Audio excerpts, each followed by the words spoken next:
We are free. Welcome. Hope you stay with us. Yeah. Hey, everybody. We're calling the meeting to order at 6:04. Welcome, folks. January minutes. Anybody have a chance to look over these here January minutes and would like to make a motion to approve these? I have looked them over and they're excellently prepared. And I make a motion to. I'll second that. Awesome. Well, if you're good with the January minutes, you can say aye. If you're not good, you can say R. We don't vote if we're not the generating. We don't vote if we're not the. Correct. Oh, Thank you. food. All right. Yeah. I read them at home. Now you're up to date. Yeah. Awesome. They're extremely well done. I was impressed at just the incredible detail of what people said. I was like, We're very good.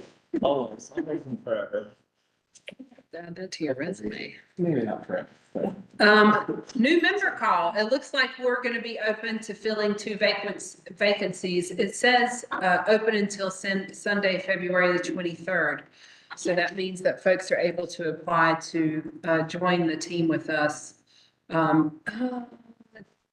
Do you apply and then you have to jump through some hoops and have conversations with other people? So, people can apply and then usually about 3-4 of you or so, Yeah. will do interviews Yeah. with the folks that, applied. And then they'll kind of deliberate and, extend those invitations, and then officially to be part of the group, they have to be approved by mayor and commission. So I type up a letter that says all the people that we're recommending to join us, and that gets sent to the clerk's office, it's to mayor and commission approval. Awesome.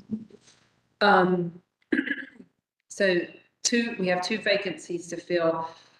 Do we have any volunteers for interviews? Anybody who'd like to interview folks? And we don't have a day or time set for this. Not yet. But who would be available? Yeah.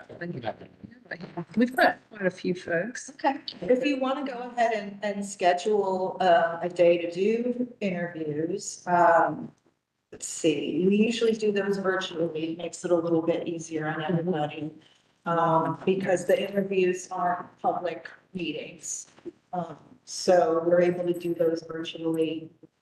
So just an evening, sometime during the week, usually works best. We kind of block out like a 2-hour window. So, we do have our monthly meeting is going to be March 10th.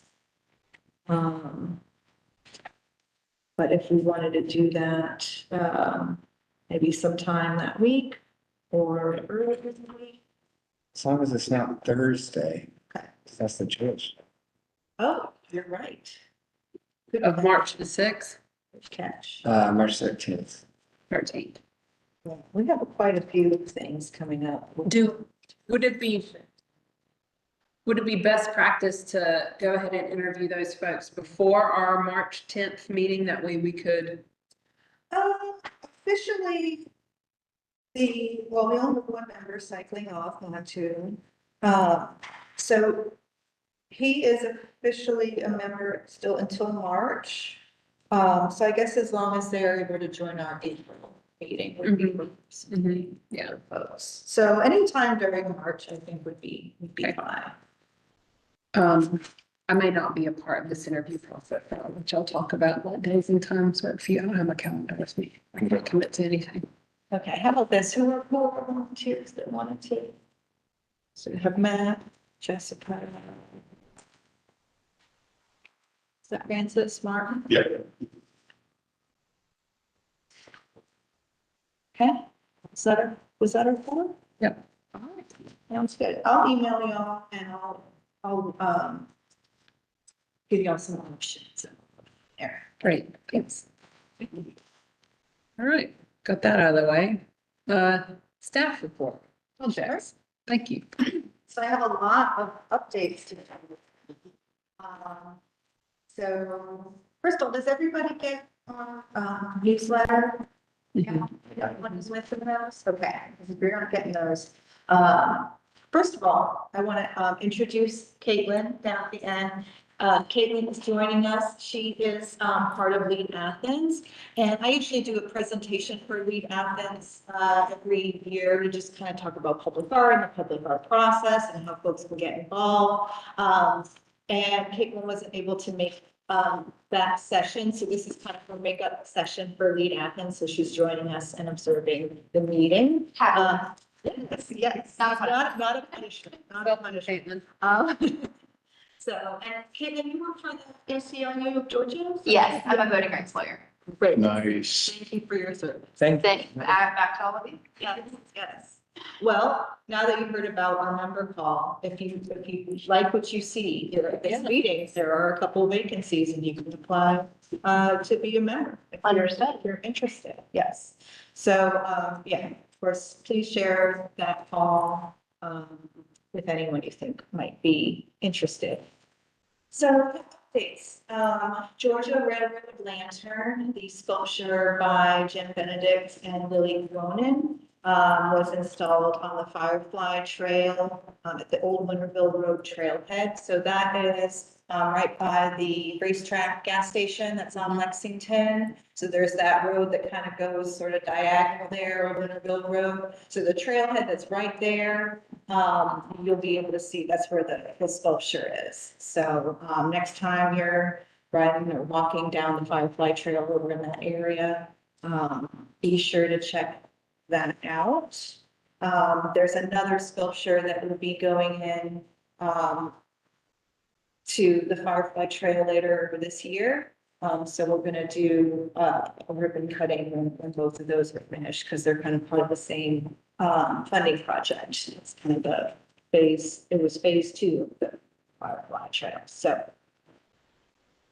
Well, that next one is coming, but yes, definitely check it out. There's some install photos and videos on social media if you want to check those out. It's kind of fun to see the process.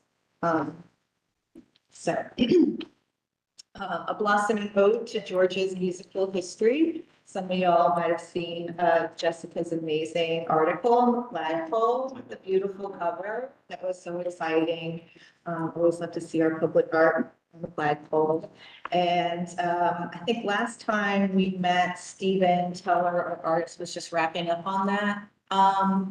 He worked on that for a little over 2 months, probably about 10 weeks of work. So, and it's all spray paint. It's 2 stories tall. It's really impressive. Who's been to the arena and seen it?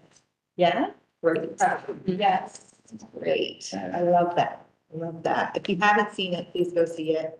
The arena is open to the public when there's not any kind of ticketed event. So when they're open, you should be able to go and check it out. Speaking of the arena, Red Base, that's the big sculpture that's going to go in the arena's plaza by Christopher Lee. That is pretty much finished and ready to be shipped here to join our collection. That piece will be installed at the end of this month. So because of its size and it has to be lifted with a crane onto the plaza. So that whole Boundary Street and that whole plaza area will have to be shut down for the install. So they have a window from February 24th to the 27th where that install can happen, where they don't have anything going on at the arena. So I'm not exactly sure the exact date, but I'll let everybody know. It might be fun to kind of, park in the parking deck and watch from the sidelines. If you want to see that, it'll be put in place with a big crane. It is a massive sculpture. It's 25 feet tall, so it's on a base that's, couple feet high. So it'll really be quite a landmark piece there. So that's exciting. And of course, when that final piece is in, we'll probably do some sort of event for the arena art. I'd love to potentially do some tours there too of the public art once all the third piece is in. So stay tuned for that. A new call for art went out last week. That's the call for Bishop Park. These are for, 2 pedestrian gates. There's 2 pedestrian entrances on the Hawthorne side of the park. If you've been over there, they're not very pretty. It's just chain link fence and a chain link, gate. In fact, one has like a chain link gate and it's just open. So that'll be a little bit, more inviting, thing to see, what, I don't know about y'all, but when you come across those gates, it doesn't feel like you can go through them because they're just like, "Oh." This way, it'll be a little bit more inviting, way to enter the park. And, also too, there's not sidewalk on that part of Hawthorne, so it's great to kind of go through the park and be able to kind of stay, on the road, traversing, Hawthorne there. So, if you know anyone who, is a welder, artistic welder, like that's gonna be a great project for people that do, decorative welding and things like that. It could be metal, it could be laser cut, it could be a whole bunch of things. But as long as it is a functional, durable gate, Are the gates 2 separate projects? yeah, So so not the there's, same it's like person. this, the one that has a gate on it is just like a chain link, like 4 feet or so wide. So just like a single door. But do they want the same artist to do both?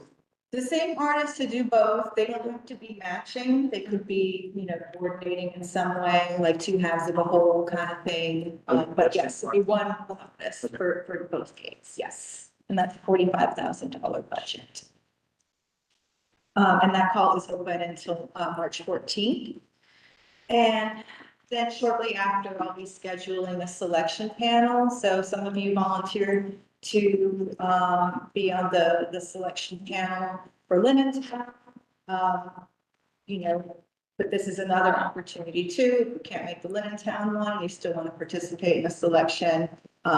We'll have the Bishop Park one coming up, sometime the end of next month, as well. Yeah. Where will the Linden Town panel be held? Here? Yeah, so both, will be here. They're typically here. I put together a PowerPoint, we'll go through it on the big screen here, and we'll have score sheets and everything, so. And when will you send out officially who you'd like to be on that panel for those of us who's a volunteer? As soon as, I get it scheduled for Bishop, the one for No, Lincoln, the 20th one coming up. yes. Did you want to participate in that one? Or? I responded to that. Okay, yeah, that's gonna be 6 to 8 PM. Okay, I just didn't know if you had too many people, Oh, and I was like, I think, I had about 3 or 4, which is fine. okay. Yeah. And we don't need to prep anything in it. You won't need a permit, I know. Just bring Bring your your- eyeballs to make sure they're well rested, because we'll be looking at a lot of stuff. Both of these, calls were RFQs, so these are 2-part selections. So what you'll be doing in the first part is you'll be looking at, examples of previous work from the applying artists.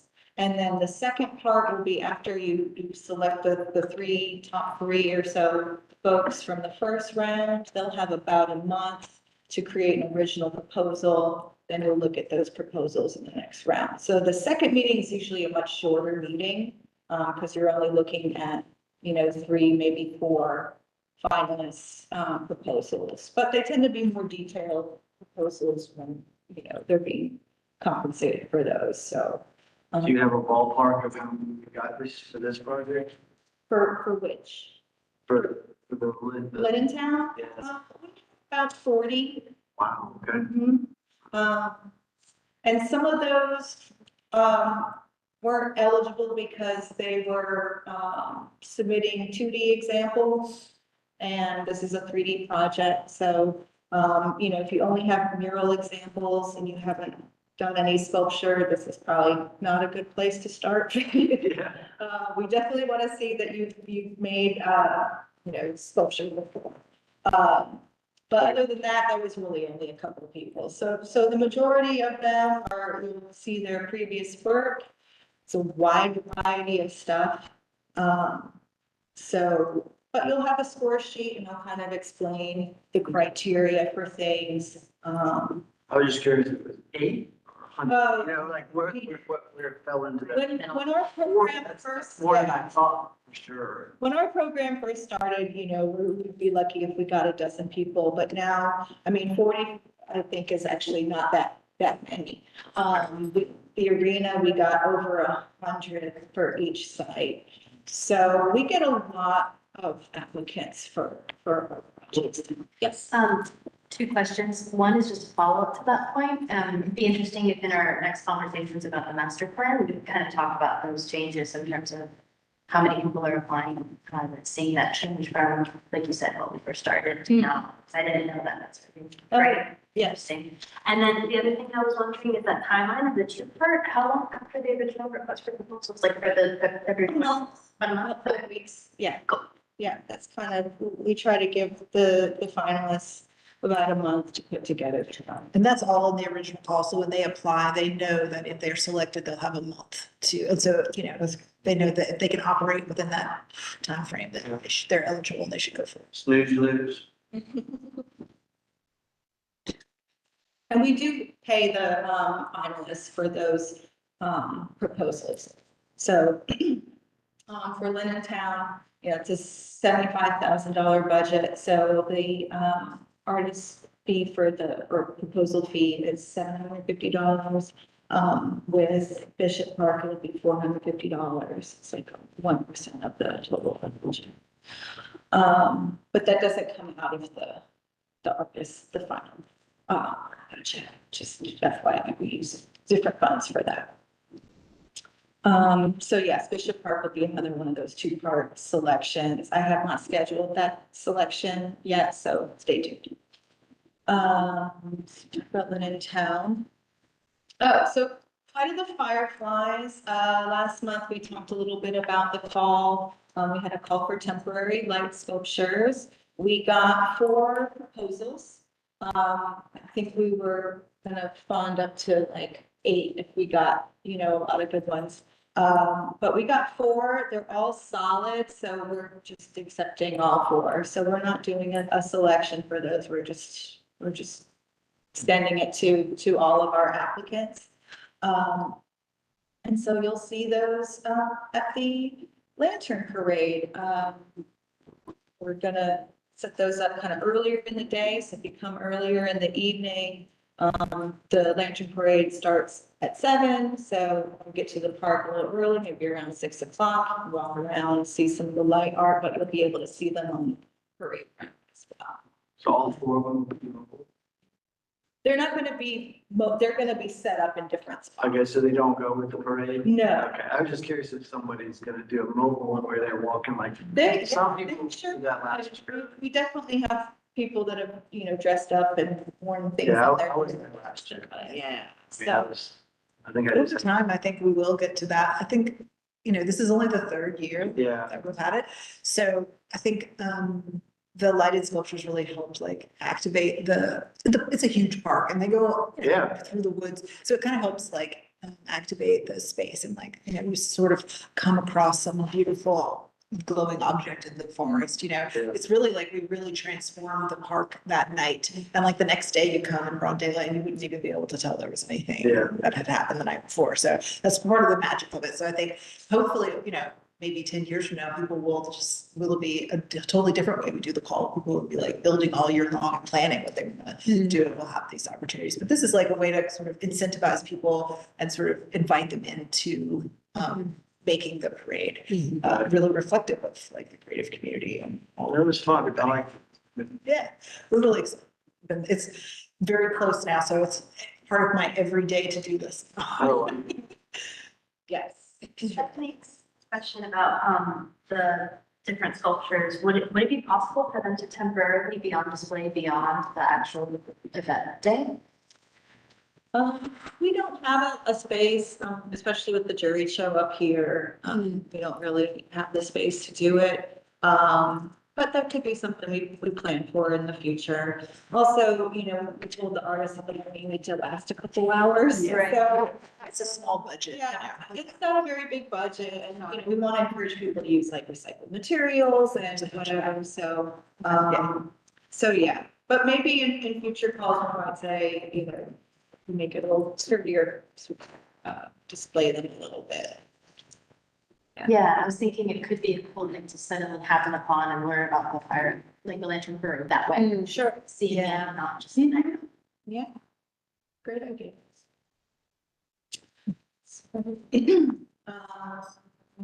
Yes, so the proposals are all very different. There's one that is based on lightning bugs that's gonna go in the tree. There's one that's a kind of mushroom toadstool puppet theater kind of thing.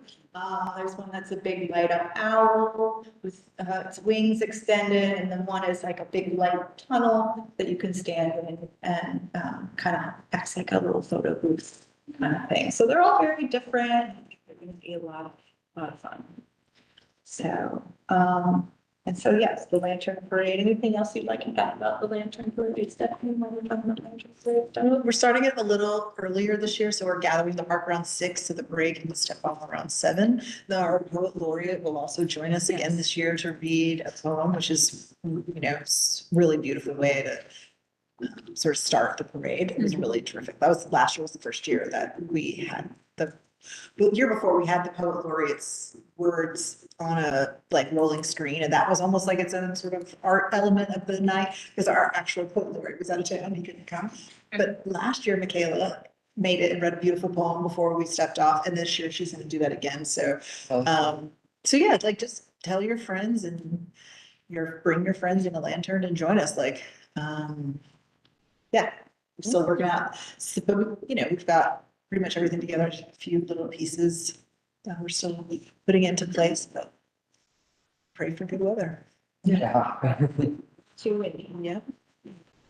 To update everyone on our public art master plan, Todd is wrapping up some of his interviews. He's interviewed a lot of folks within the government and within the community about different aspects of our public art program. And so he's kind of putting together a presentation. So that will be at our next meeting.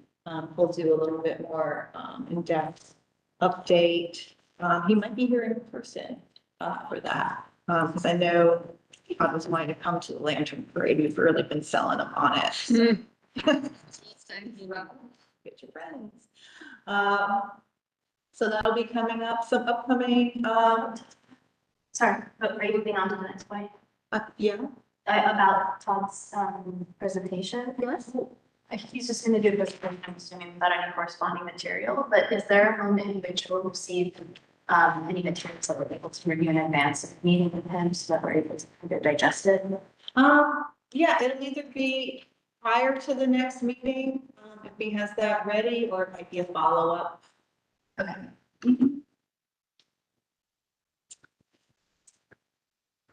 Any other questions? Okay. Some upcoming projects. I've got maybe a quick question just over on the master plan. I was just curious if we had, if we wanted to spend any time sort of what our responses were to the updates and revisions that have happened to the plan to this point, and sort of where we are in the process and what ACAC's role is sort of in this whole process. I guess I'm still a little curious about that. Well, I'm sure that'll be part of Todd's presentation next month. But I mean, like, what is our role in responding to, like, what should we be preparing? What kind of, sort of vision are we supposed to be bringing to the table in response to Todd's stuff? Nothing really at this point, basically he's identifying, some key points. Remember, this is, just an update to our existing plan. It's not a new plan. So, we're trying to kind of establish like what are some of our challenges and just, where how we see the program flowing more from an operational standpoint. So, as our volunteers, there's nothing that you really have to do at this point. Just, offer your feedback as we kind of lead up to the final report. So, like there, He's been doing like a lot of meetings with like internal ACC, different places, different departments, different people as around processes, right? And like really looking through that. And so when he comes to y'all, he'll have questions, he'll have like a way to guide through the sort of thinking that he'll want y'all to give feedback about. And that would be an element of his like information gathering. And that all of that information will like serve to create the ultimate like recommendations or reports that we will all like look at and review together. It's like a part of the process. And so he's been at length meeting with lots of people, and we have not been in all of those meetings. Like there's lots of them. So he's been meeting with all sorts of people across the government and just in the community to like assess where we are, especially since the developments that we've made as a government and as a community since the last time he wrote the master plan, hence the update. To follow up on that, I think it would be interesting, and maybe this would be through the presentation as well, because I don't feel like I have full context on the changes in the government and in the processes since the last master plan. So in order to give feedback and discuss kind of how, we can bring our insight as both just representatives and then whatever expert backgrounds we put in, it'd be nice to have some of that context. I guess I feel a little bit out of depth in that. I don't know if that's Well, that's what he's going to explain. He's going to show that like, contracting and procurements and updates in the past and in the present. Right. I think it's, still in discovery. Like, I don't think there's anything actionable yet. I think. That's a good way to phrase it. Yeah. He's still like in the gathering interview phase. Also, I mean, a lot of the challenges are more internal things, y'all aren't expected to be part of the contracting process or part of anything operational. So this is mostly from an operational standpoint. So that's not to say that you don't have valid input. It's just, there's a lot of stuff that does not affect you all as advisory board members, that really affects staff members.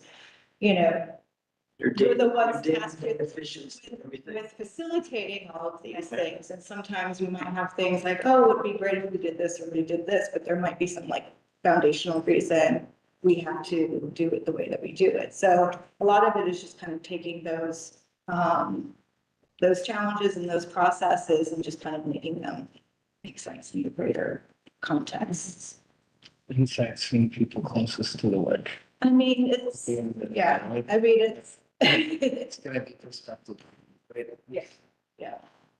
And I mean, again, it's just, a lot of it is around like the project management aspect of this stuff. So yeah.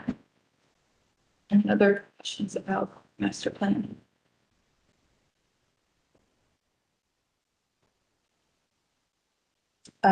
Some upcoming projects this week. I have two important meetings later this week. One is just kind of a very introductory kind of meeting with the user group for the East Side Library. So we're starting to have the very kind of initial conversations about art for the East Side Library. So one of the things that we have to do first is kind of establish potential sites for art.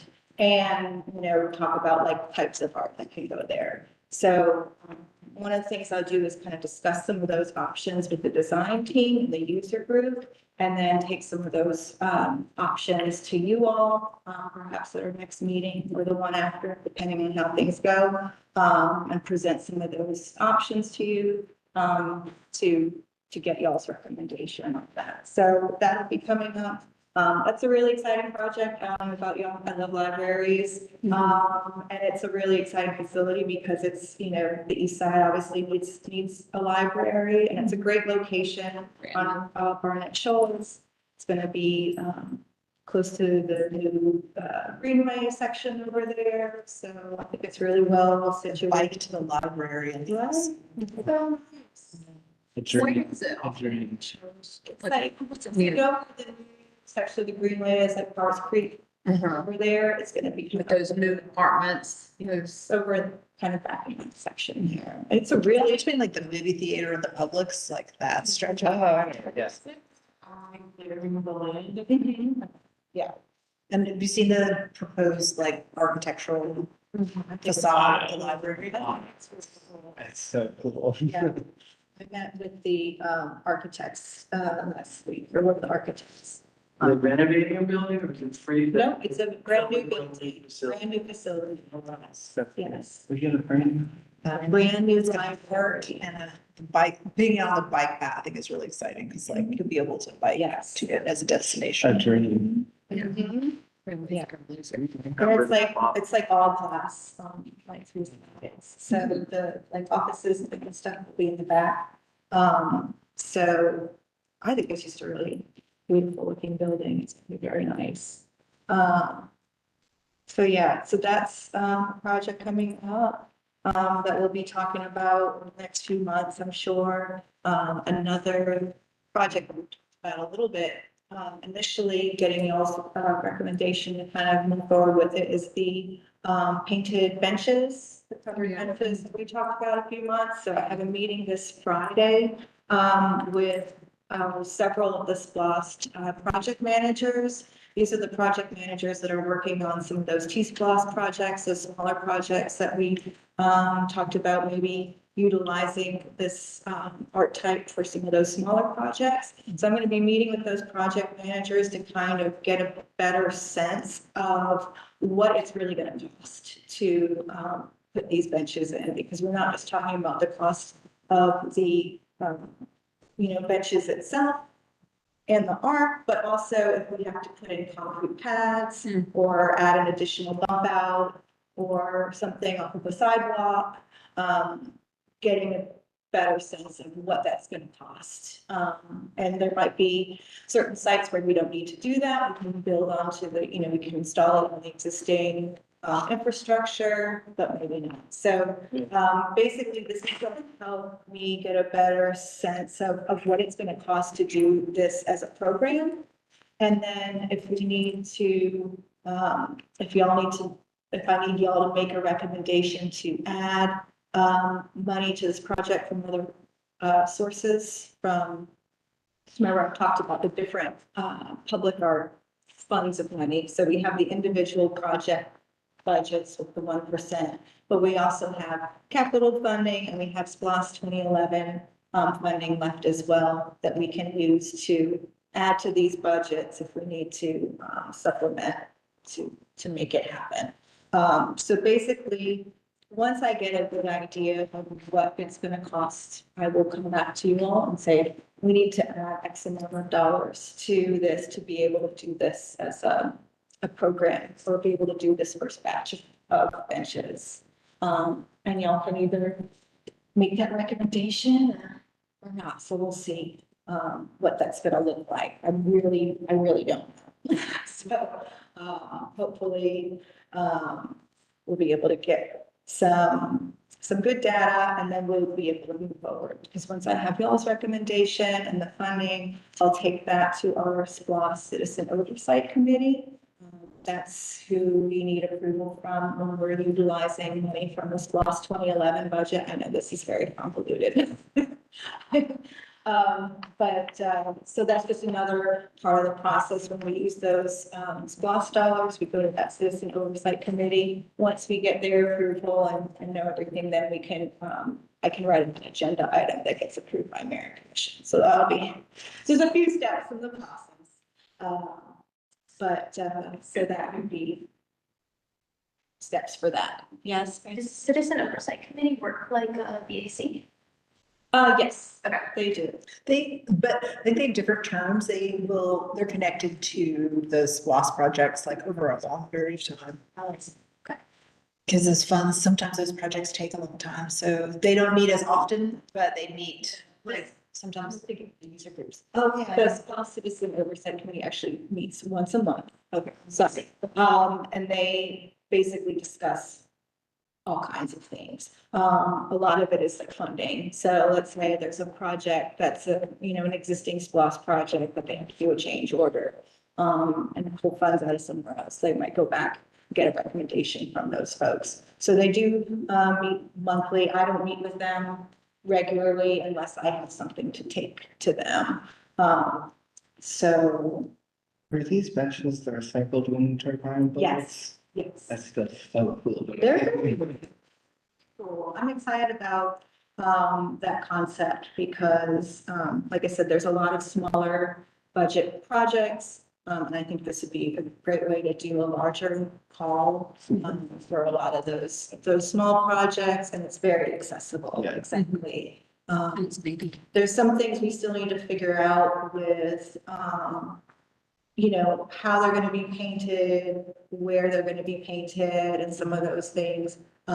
It would be nice to be able to kind of have them all, artists work on them in one place, maybe. And that could be kind of part of it, seeing the artist's work. We'll see, sometimes that doesn't work out that way, but maybe we install them first and the artists work on them on site, that could be interesting as well. So a few of the logistics to figure out, but mostly we're just trying to figure out ballpark what it would be. Beyond that. So yeah, those, I'll be doing presentations about those two things sometime in the next month or two. So that is all I have. Thank you, Tati. Oh, Amy. Just out of curiosity, the little alleyway that we had talked about months ago, what's happening with that? The little alleyway downtown? The Costa building? Did I miss something? You're talking about The little alley that's between the two buildings that we talked about, like, the possibility. Yeah. yeah. The possibility, yes. So, I haven't done the call for that yet. There's gonna be a mural that goes, Right. Yeah. We just talked about approving the space. I think the first time we talked about yes. it. I just didn't know if anything had ever been talked about again about that. No, we'll be doing a call for art, but that hasn't gone. So, yeah. Getting used to how sometimes things take. Right. 6 months ago, like, did we talk about a space and the space inside the nature center too? And, So, there's all these little things in my head I'm remembering. all of those things are still happening. Okay, no, fine. Nature center, essentially, right? Yeah, so just to give you an idea, so the Costa building, they are finishing up the inside. I am waiting till they have all the walls inside up so I can take some really good interior photos that can be used in the call. So this way, when artists want to submit their proposals, they can do a mock-up over the existing Yeah. space, if that makes sense. So they had to get to a certain point where, we would be able to photograph things to Makes be sense. like, yeah. Makes Something sense. that isn't there. Also, I think we come up with structure. All through that very, Yeah. yes, absolutely, absolutely. But yeah. It is. Oh my God. Outreach, Francis, any outreach updates? So, we haven't met, in the new year, but I did want to ask for the lantern parade. I mean, we didn't specifically sign up. I didn't see you sign up for that. I don't know if that's still possible to get outreach at that event. I'm sorry. Oh, at the lantern parade, To do what? to do outreach. Oh, well, I wasn't thinking about like tabling necessarily, but like, have y'all participate? Yeah. Collectively, you don't have to sign up to do that. You'll do it. Show up. Yeah. We're- But I'd love for you to do something collectively together, that would be great, but yeah. But yeah, no sign up needed, The then, best type of outreach, right? yes. Yeah, Yes, yeah, just be busy. it could be cute, just as an idea. I don't know, we have like a button maker here, so they like feel like asking about the public art or something, you know, and so like at events, if we're mobile and we're not tabling, at least it can be obvious that we're like ambassadors. That's right. We'll wear it. Yeah. Right. Yeah, we're name tags. We're name tags at our events and, you know, let people think you work there or whatever. So I think we come and ask you where the best is. You can talk to them about. Cool, so we can promote the, well, we should be, it would be nice to recall like exactly what calls are open that we can promote. over the Sure. top 10.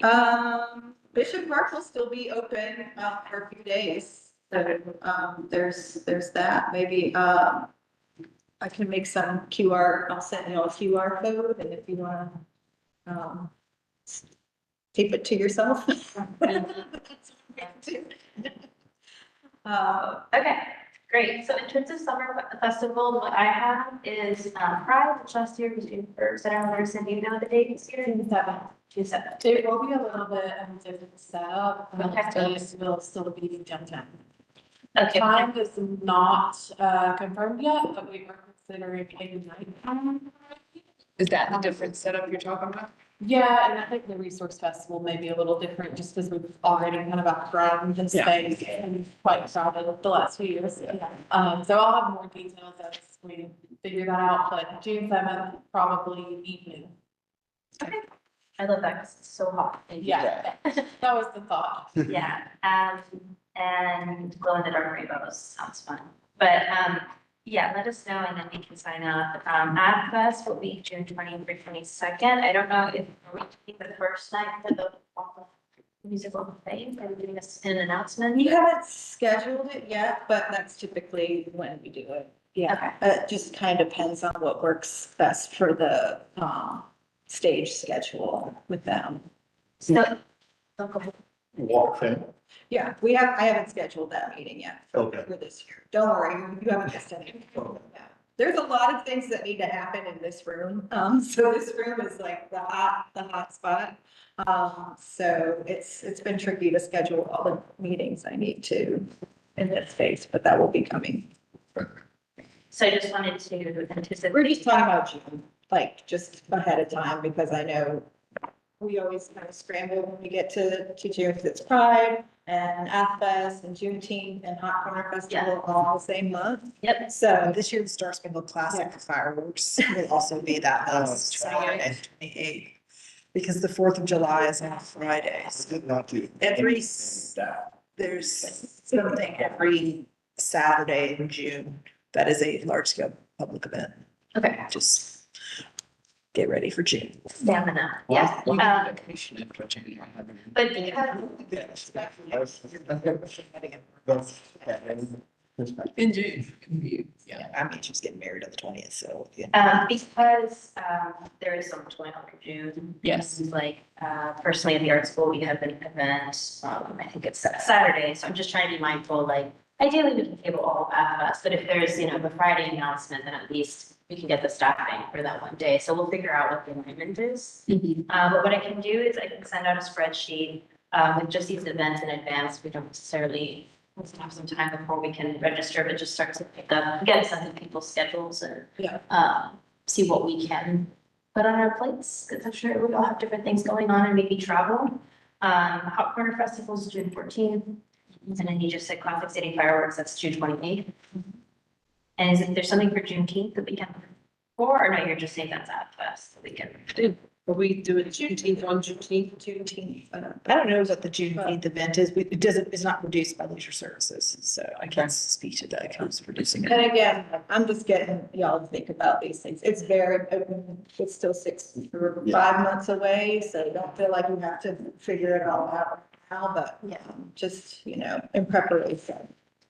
Yeah, and I think that, so the outreach committee is Jessica Montu and me basically, and as you mentioned, Montu's rolling off. So if anybody is interested in supporting the effort to get the word out, anybody's interested in the button idea and wants to help with that, whatever it is, please let me know. We can schedule a meeting a couple weeks from now, just how we've been doing, like halfway between commission meetings and chat about things for fall. I know this is way far in advance, but because we only meet monthly, it's really helpful and stuff and things like you said. So last year we were a little kind of like, I was traveling and it was a little challenging to do Porch Fest, but I think if we're able to, that would be really special. And if anybody else has any ideas, just start to like trickle them in over the spring so that we can put it on the calendar. And the last thing I'll mention is that there's some pretty like fun ways of doing outreach, just tabling, I mean, like as an example, I just mentioned Porch Fest, Historic Athens has been pretty novel with their ideas of Athens Welcome Center, really getting people engaged. Obviously, you know, people like bubbles and giveaways, but you know, other ways that we can think about adding anything to our kit in the months ahead. We already have a good setup. So yeah, good job. Yeah, especially if, y'all want to get any like new swag Yeah. items. Yeah, it's super better because especially if it's something you have to do custom, it's great to get that done. Yeah. And 2 years ago, Madam, I did a really cute fan based on that. We have tons of those. Okay, so Yeah, we have tons of Go those. They were a big hit in Yeah, yeah, we have a giant box of them. Oh, There's gotta use them. the public art ones, yeah, the public art ones, yeah. Yeah, we have tons of those. Those are great. Yeah. Something I noticed that's been really popular at events is like community paint visitors. So they'll have people just come up. The ones I've seen that I think are the most effective are like people come up and do some sort of abstraction and then an artist will take it and put kind of the final touch on it. And like we at the chamber just took one that Visit Athens did at, I think it was their Avalon event, and then the artist Hannah Betzel did the finishing, and so then they just needed a home for it in the community, so we're gonna hang it. So that could be a cool thing to do, like a community painting, to get people to really engage more with us and incorporate art, and then somebody on this commission could probably finish it up, and then we could find a home for it and have a little plaque that talks about the commission, and I don't know. that's Really? cute. It would be fun, even if we don't do anything with the painting, it'd be fun. Yeah, I love that. I think like low stakes art engagement, like Yeah. itself being part of the engagement is really important for people to just kind of not have taught that. Yeah. Yeah. Participate. Yeah, and then they'll remember something too, if it's a different way to interact. Thanks, it's a good idea. That's great. Cool. Thanks for doing that.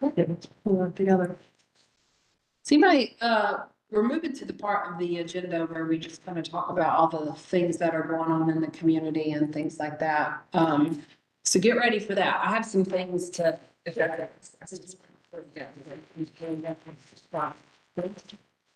So this Thursday, we're having the soft launch to the Athens Creatives Directory. I think y'all have a decent idea of what this is.